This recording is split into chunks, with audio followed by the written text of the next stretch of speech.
Bismillahirrahmanirrahim. Assalamualaikum warahmatullahi wabarakatuh. Halo, apa kabar mahasiswa sekalian? Saya harap Anda semua dalam keadaan sehat walafiat. Saya adalah Pak Bambang Sutrisno, dosen pengampu mata kuliah riset keuangan. Jadi selama 14 pertemuan, Anda akan diajar oleh saya dalam mata kuliah ini. Pada pertemuan ini, saya akan menjelaskan tentang mata kuliah riset keuangan dan satu materi yaitu tentang filosofi dan perkembangan riset keuangan. Saya akan mulai menjelaskan tentang apa deskripsi singkat dari mata kuliah riset keuangan.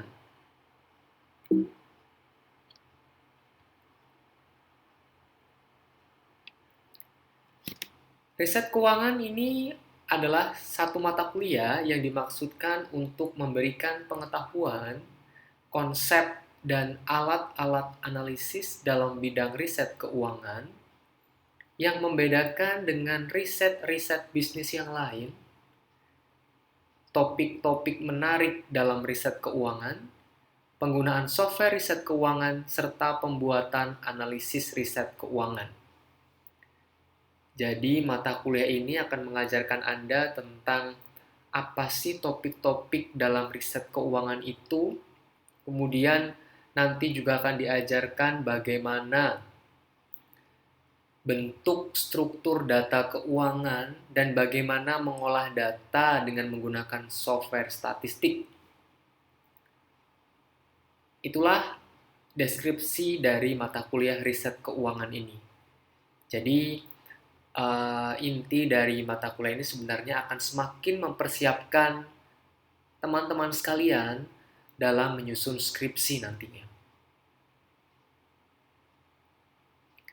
Apa saja pokok bahasan dalam mata kuliah riset keuangan?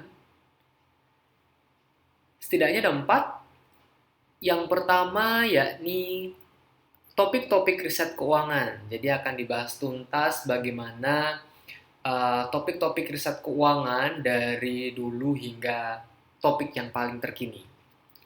Kemudian berbicara juga tentang metodologi penelitian bidang keuangan. Ya, karena ada beberapa metodologi yang ada dalam riset keuangan. Kemudian juga akan dibicarakan tentang bagaimana sih menganalisis artikel ilmiah yang berbidang keuangan.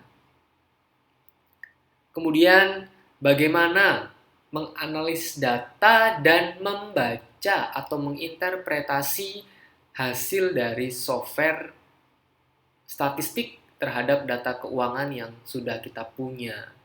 Itulah 4 pokok bahasan yang ada dalam mata kuliah riset keuangan ini. Ada beberapa referensi yang teman-teman bisa gunakan.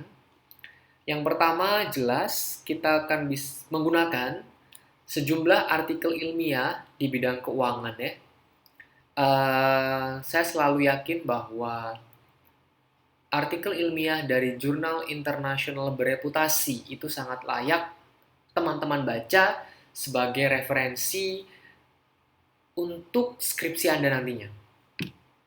Misal ya, ada kalau di bidang kita itu, di bidang keuangan itu, jurnal yang paling top itu ada Journal of Finance, kemudian ada Review of Financial Studies, dan juga Journal of Financial Economics. Itu adalah top 3 untuk jurnal di bidang keuangan. Kemudian kalau buku bisa Anda gunakan buku dari Cooper and Schindler tahun 2014 yang berjudul Business Research Methods edisi ke-12. Kemudian untuk bekal Anda mengenali data keuangan ya, dan bagaimana mengolah data terutama dalam software yang menggunakan software Fuse ya, nanti akan saya ajarkan.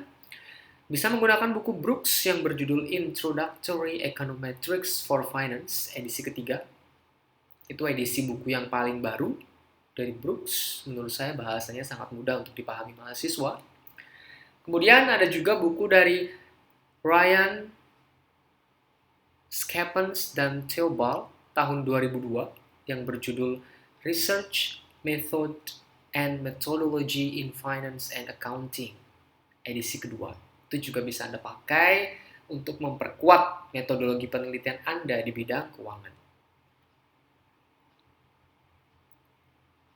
Nah, itu tadi singkat ya tentang mata kuliah riset keuangan dan referensi yang bisa Anda gunakan dalam mata kuliah ini. Maka berikutnya saya akan menjelaskan tentang filosofi dan perkembangan riset keuangan.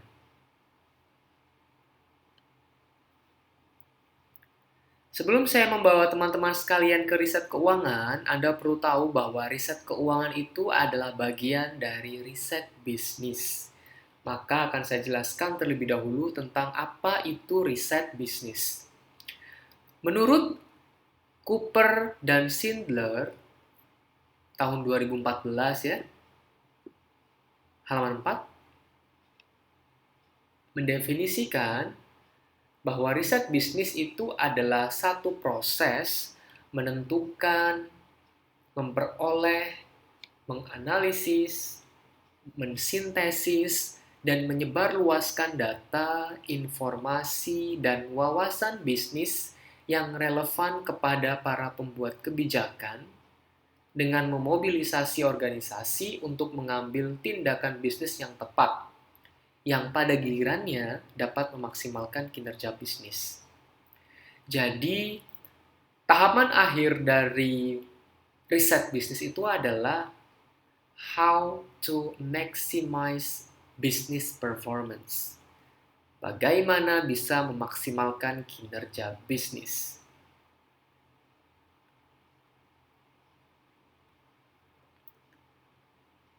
Kemudian, bagaimana sih proses riset bisnis itu sendiri? Ya, ingat, dalam sebuah riset itu akan selalu berangkat pada pertanyaan penelitian, research question. Jadi, bagaimana mengklarifikasi pertanyaan penelitian yang ada? Ya, kemudian juga menemukan dilema manajemen. Apa sih yang terjadi dalam manajemen suatu bisnis atau perusahaan itu? Perlu adanya eksplorasi. Setelah discover atau menemukan, didefinisikan pertanyaan manajemen itu ya, define. Itu juga butuh tahapan eksplorasi di sini. Setelah didefinisikan pertanyaan manajemen, maka langkah berikutnya mendefinisikan pertanyaan penelitian. Ya, jadi diturunkan menjadi pertanyaan penelitian. Setelah mendefinisikan, define, maka refine, tahapan lebih dalam lagi ya. Menggali lebih dalam apa pertanyaan penelitian yang sudah ada sebelumnya. Setelah itu baru bisa kita membuat proposal riset. Research proposal.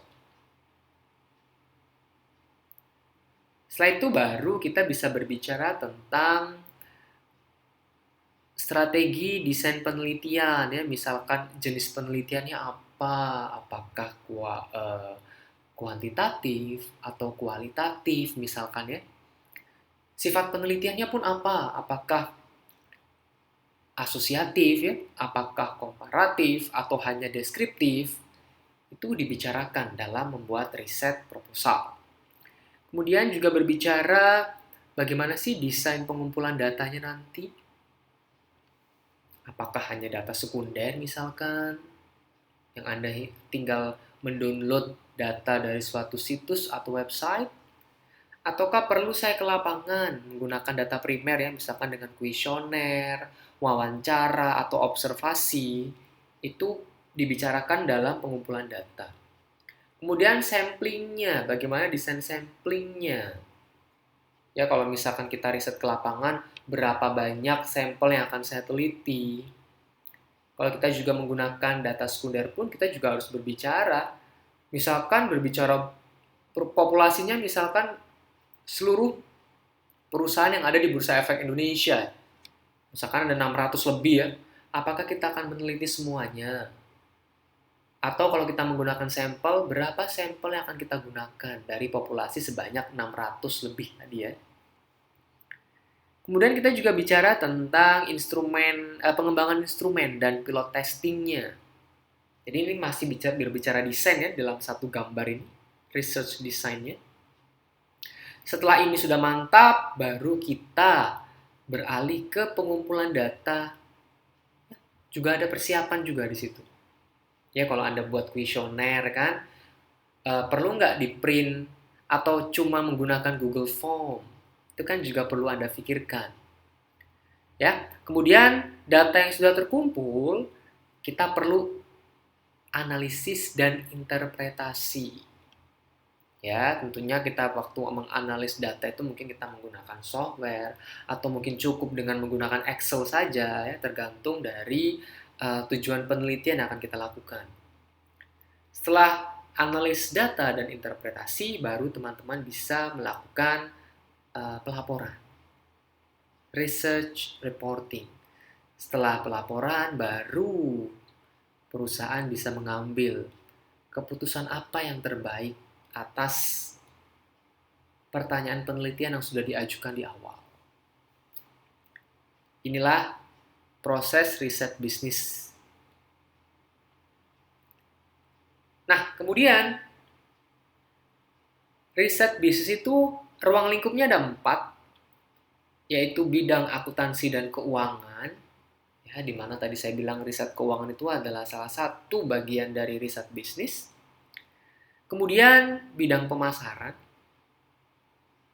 bidang sumber daya manusia, dan bidang operasional. Ya, tentunya kita di mata kuliah ini fokus pada yang pertama, ya, khusus pada bagaimana penerapan dalam riset keuangan. Karena Anda sekalian kan mahasiswa konsentrasi ya, atau peminatan keuangan kan? Baik, masuk ke filosofi riset keuangan.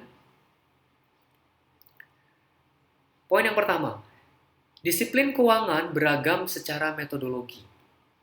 Ya, jadi ingat bahwa bidang keuangan atau finance itu punya jenis-jenis metodologi. Misalkan bagaimana metodologi penelitian untuk jenis penelitian yang kuantitatif itu juga beragam. Bagaimana juga untuk jenis penelitian yang sifatnya kualitatif itu juga beragam jenis metodologinya. Di sama mungkin dengan bidang ilmu sosial yang lain, setiap ilmu itu punya jenis metodologi yang beragam ya, sesuai dengan nanti peneliti itu mau menentukan jenis penelitian apa, sifat penelitiannya apa, baru ntar nanti ditemukan metodologi mana yang pas atau metodologi mana yang tepat. Kemudian isu-isu dalam filosofi riset keuangan. Yang pertama adalah asumsi berbeda tentang sifat realitas keuangan. Itu isu yang pertama. Jadi kalau misalkan asumsinya berbeda, bisa jadi mungkin setiap peneliti itu punya jalan atau peta jalan penelitian yang juga berbeda. Kemudian yang kedua, peran teori dalam akuisisi pengetahuan. Anda sebagai mahasiswa keuangan pun juga harus paham ya, banyak jenis teori-teori yang ada dalam keuangan. Nanti waktu Anda membuat skripsi pun ya, di bab 2 itu biasanya Anda akan ditanya apa sih grand teori yang ada, yang akan Anda uji di dalam skripsi kalian. Ketiga, kemajuan penelitian. Nah, nanti akan saya jelaskan di slide berikutnya ya. Itu tentang bagaimana sih tren penelitian keuangan dari dulu sampai sekarang misalkan.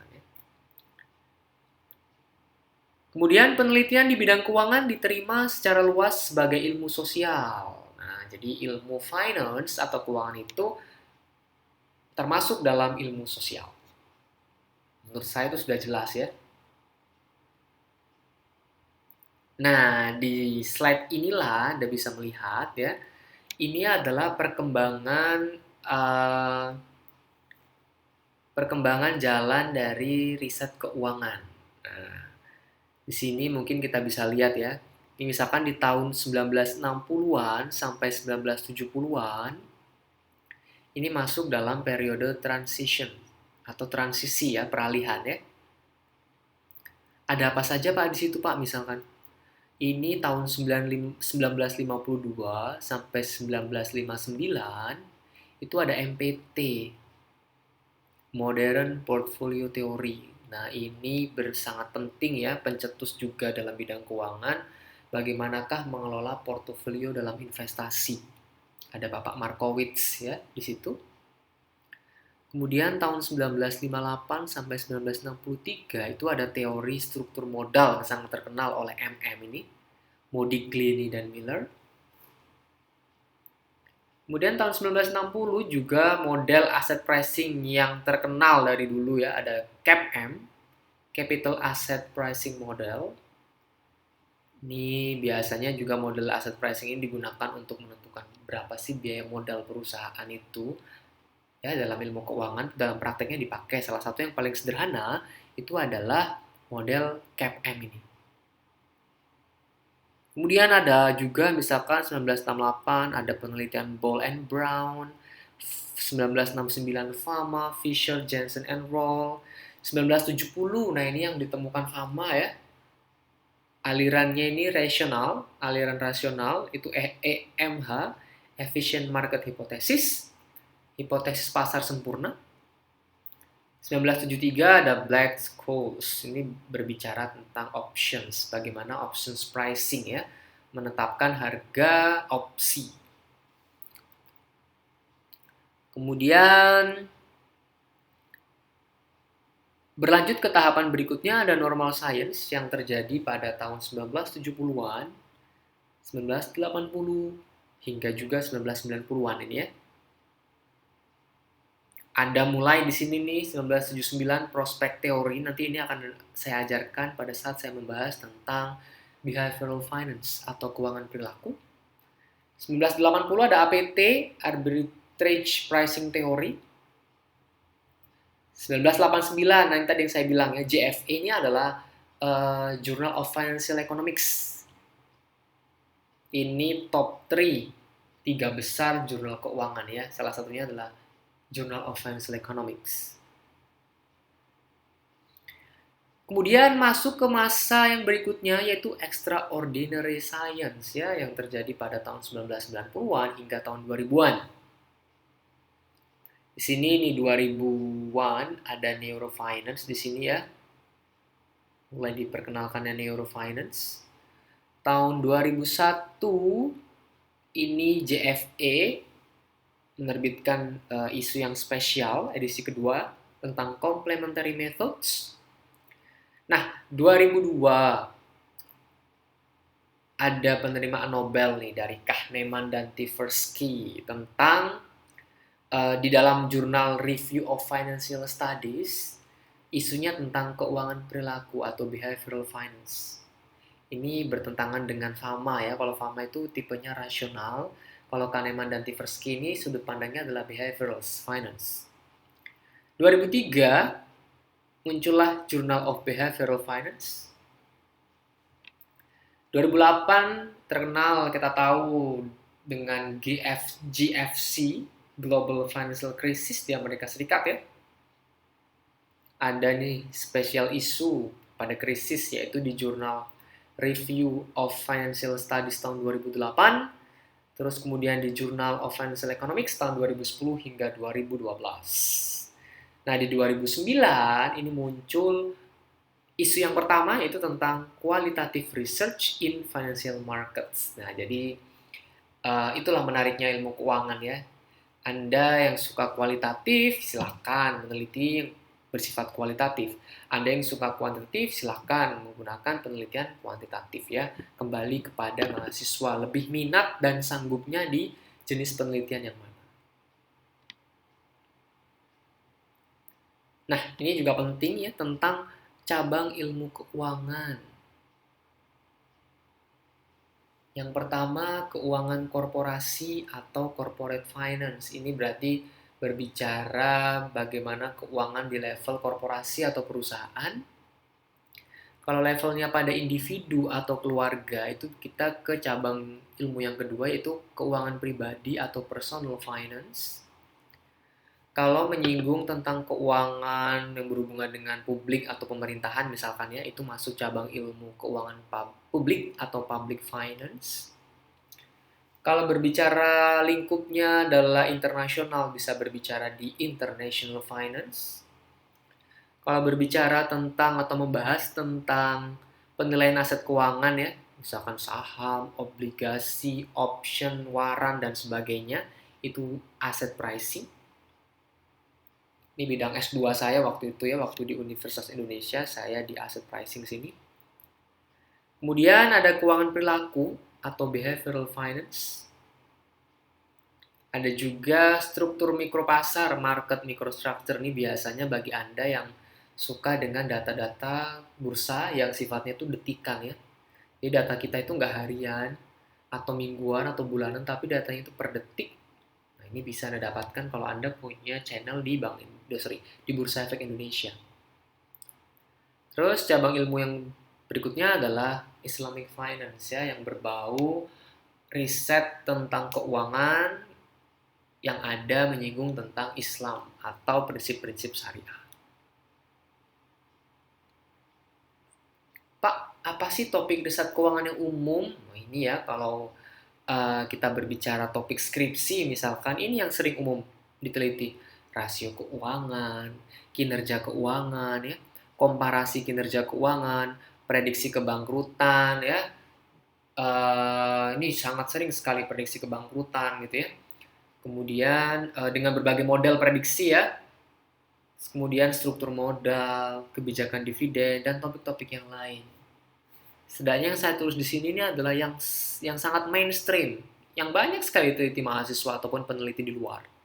Ya, maksudnya di luar tuh dosen-dosen di Indonesia pun juga banyak yang sering meneliti ini.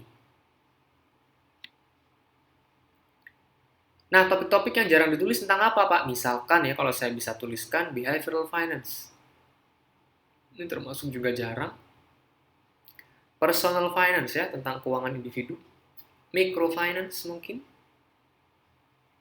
Ya, pembiayaan untuk usaha-usaha mikro. Manajemen risiko keuangan. Ya, misalkan di bank, di pegadaian gitu ya. Kemudian di asuransi, misalkan dana pensiun dan sebagainya. Reksadana, termasuk juga opsi. Yang meneliti opsi itu juga susah karena model-modelnya pun butuh sangat matematika sekali.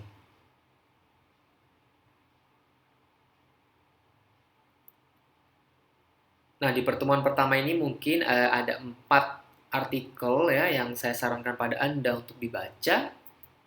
Yaitu adalah pertama dari Gipol 2012 yang berjudul A Revolution in Finance. Ya, ini tadi sudah saya sempat singgung di slide yang ada gambar perkembangan riset keuangan ya. Dari tadi tahun 1960 sampai tahun 2000, tahun 2000-an.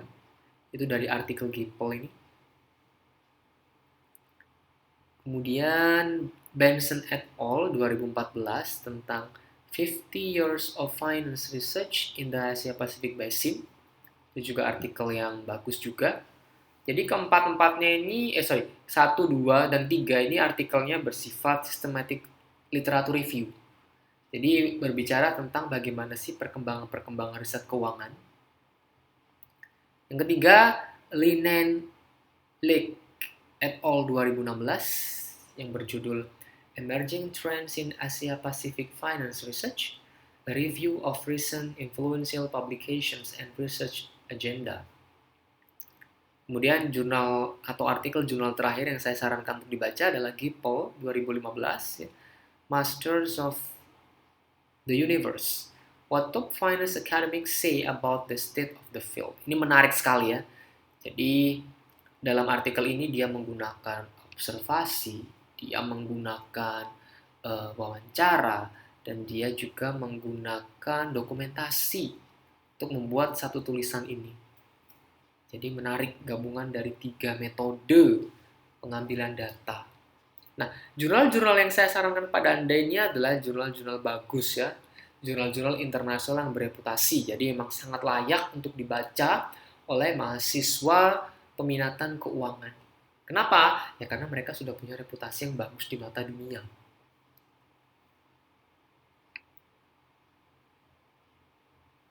Nah, saya harap teman-teman sekalian mudah-mudahan bisa memahami apa yang saya sampaikan dari awal hingga saran untuk membaca 4 artikel jurnal tadi. Semoga Anda semuanya bisa memahami materi dengan baik. Saya akhiri pertemuan ini. Wassalamualaikum warahmatullahi wabarakatuh.